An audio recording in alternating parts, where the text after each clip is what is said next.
Hey, Lisa. So this is your past life reading. This is going to be a combination of me pulling some cards here to see what information comes through for you. And then we're going to look at your draconian chart for your past life details, as well as your natal chart for like the one that has the most stuff left over. I think we sort of covered some of that in the natal chart reading, but I want to give you an in-depth look because you know you had a list of readings. So first of all, I am going to pull for the three lives, the characteristics of the people that you were in the three lives that are most affecting you currently. So, dear universe, what are the energies of the three past lives that Lisa is still working through? What are the energies of the past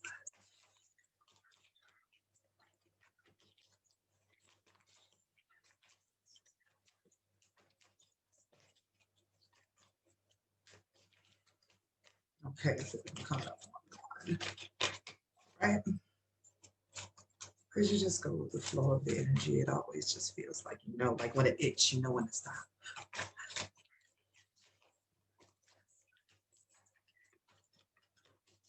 That's like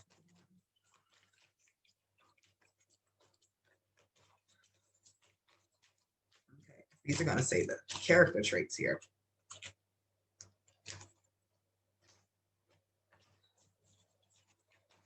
Hopefully, how to resolve energy. What energies?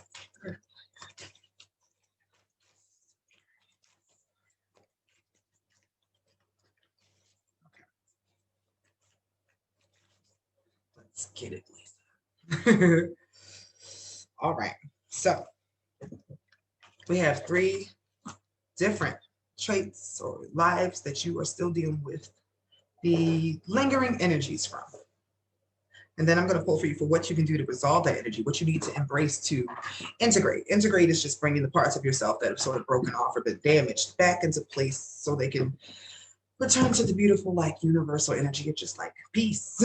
So for you, the first energy that you're working out, that's backwards. How do I unbackwards it?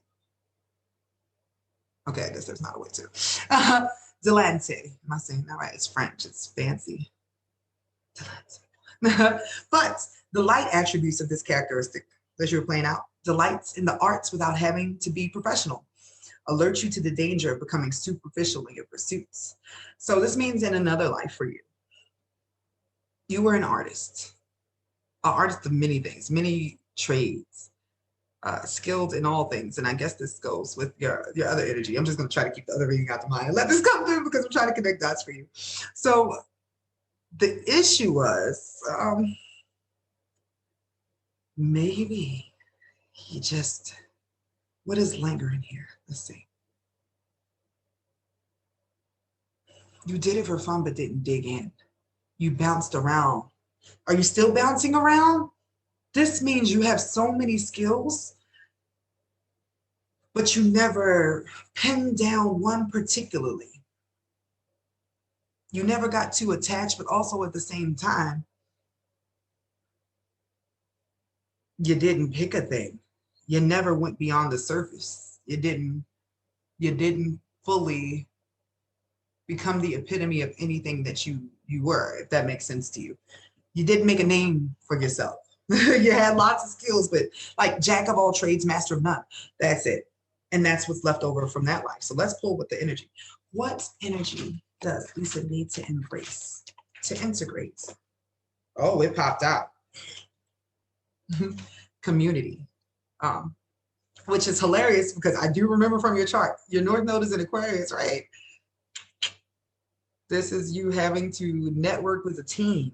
You didn't connect to the community. You didn't share with the community. Did you not give of yourself? Did everybody not get to know your great talents? You didn't put yourself out there. Are you afraid of being seen? Because these are the energy. This is the energy you need to embrace to balance out this jack of all trades, hopping from one thing to another, not feeling fulfilled in what you're doing. The next traits that you are balancing out from your past life are those of the addict. And on here it says, helps you recognize and confront addictive behavior as an attribute. But the shadow side makes you compromise your integrity and honesty and allows an addictive pattern to have authority over your inner spirit. So what that means for you is there a history of you doing things that are bad for you, that is still lingering? Are you still putting yourself in situations that you know you could avoid, but you don't? Are you continuing to swallow yourself for other people and put yourself in bad places just because it's what you're familiar with? Because that is the pattern that's lingering. What energy does Lisa need to embrace to integrate the patterns of addiction in her life?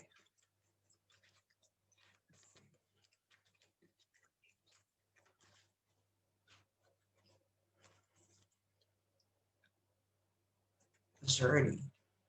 This means you need to step outside of your box. Over way up there. You see, it's a person, it's dark, it's a bridge. She doesn't really know where she's going, but she has a light and there's a path. That's what you need to take. There's some time you need to spend by yourself. There's a journey you need to take where you are 150% honest with yourself about everything that comes up.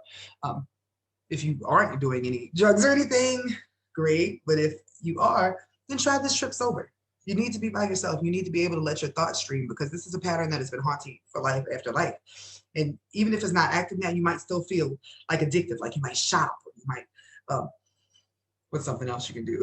Work out addictively. It's just any type of addiction, any time that you are giving away of yourself. Maybe you're a relationship addict, because the next card for the life, for things that are lingering, there's a relationship, a companionship, either a soulmate or a twin flame that is left over from this. Because light attributes of this, if you being a companion, is loyalty, tenacity, and unselfishness. But the shadow attributes is betrayal by misusing confidence or a loss of your personal identity. Have you lost yourself in your relationships here? Have you gossiped about your relationship with other people? Have you, like, I don't know, these are things that have rolled over from the last life. Maybe losing yourself. It feels more like losing yourself in a relationship. So many of these things feel like you give so much of yourself to others. So let's pull here. What is the energy that Lisa needs to embrace to balance her traits as a partner?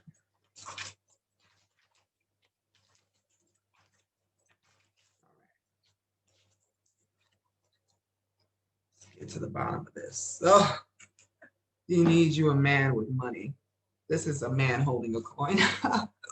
But I feel like this means, are you a sugar mama?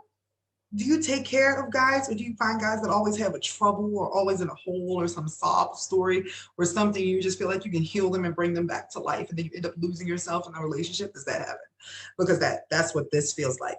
If it's not this life, it was another life, and you might see remnants of it in this one, actually. But you need to seek somebody who's on your level. After you handle all the other parts of you, finding your tribe of girlfriends and community, and taking that journey by yourself to really get to actually do that reverse. Take the journey by yourself so you can clear out everything that no longer serves, so you can attract the correct tribe. And then you'll attract the person with the coin, because this is what you need. There is a partner that is out there for you. And this came at the end. Strategy. So there is a plan for you. And this probably is the plan, actually, that we're discussing here. You need to take some time by yourself. And then you need to open yourself up to sharing your gifts with other people and finding your tribe. And then the companion that won't make you give up yourself like you have in so many other relationships. The relationship that just depletes you won't be there anymore. It'll be this guy willing to buy you stuff instead of you buying stuff and pay bills and do all those things that don't make you give up yourself in the relationship. So what I'm about to do now is I am about to share the screen on your draconian chart so we can get to the, what do I want to say, the backup part, the part of that sort of puts together what we just learned through these cards, through the stars. Let's see what these past lives. So this draconian chart here is actually the blueprint of your soul as it came from darkness. Like the first time you got a body, this was your setup. This is what you had. So that means that your past is in Libra in 6th house. This directly relates to the fact that we just said, well, I just said that you came from a partnership where you lost yourself. That is literally what this is. This is at the beginning degree of you being in a partnership on a day-to-day basis. This means every decision you made was with your partner. And we're looking here at your 7th house, which is the marriage house, which is ruled by this Libra energy, was in Scorpio. So you were in a very controlling relationship. And in this life, the vertex, which is karma, karmic point, is something that you had to play out. Have you already done this marriage? It's like the same guy keeps coming around for you to learn the same lesson over and over again. This is wild. But that is the past life here.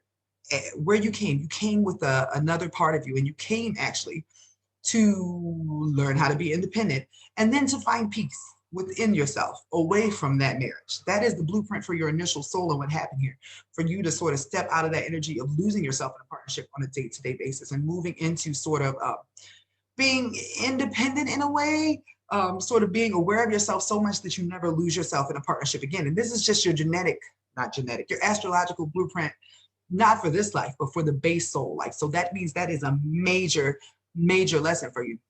The moon here, where is it? Why can't I find the moon? I see little.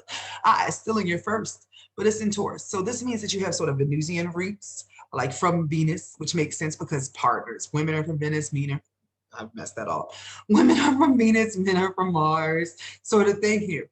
Also, with you having your IC, which is the base of where you came from. This is House Lyra, the house of Leo, the lineage of Leo that you came from, which is the first group of people who were actually on planet Earth. It's a pretty big thing in space, but that is where your genetic blueprint came from, who you are at a soul root, and sort of where your drive still comes from. That energy that we saw in the chart when we discussed it from your regular chart, which I can go back to, of you being an entertainer on a day-to-day basis. Something about you is meant to be, what's the word?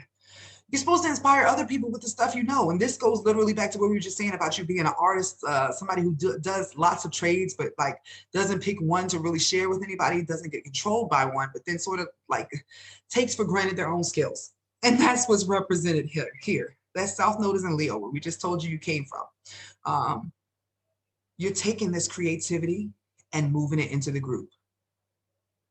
That's that community you're looking for. And that addiction right here that we were just talking about, that past addiction, is this Pisces moon in first. The moon is a representation of the past, which connects to this fourth house of you being a thinker and a talker. So your childhood really set the bar, your relationship with your mom, a lot for the patterns that we see of addiction, of giving of yourself, of not following through with your skills or recognizing your own greatness came from that. And the fact that in a partnership in the past, you had been made to feel like you can't stand alone on your own skills. So this was an amazing past life reading, because so much of it is still evident here. You are playing out not the results of just one life, but at least 3 in this life, just reading out the patterns through the relationships you're in. So please let me know about this marriage. Has it already happened? I'm just really intrigued by this partner that keeps finding you. So thank you so much for this opportunity. You have a great day.